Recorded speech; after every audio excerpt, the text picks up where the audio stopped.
ito yung pinaka-pinaghandaan daw talaga ni Jairus na show niya. Gayaw! Favorite?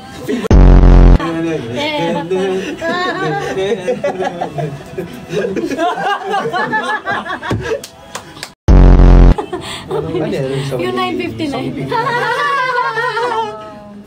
I think it's your fault, bro. Ano daw pakiramdam na ikaw yung pinagseselosan daw ng lahat? Actually, oh, very touching. Grabe.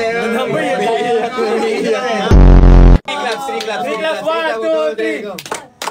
3 claps. Galing. Shoutout kay Guay. She's just like, grabe yung Oo, writer. masagana ang buhay ni... Masagana. Dapat kasama si Jerome. Oo, Chris. Ha? Dapat kasama si Jerome sa Out of Town. Hindi, sabihin niyo sa kanya. Hindi. Guys, 30 na lang. Magli-lipstick na si Lance sa noo. Ay, sorry. Sa labi pala. Kasamang Lance mo ba pag bumili ako, hahatid ni Lance lahat ng to.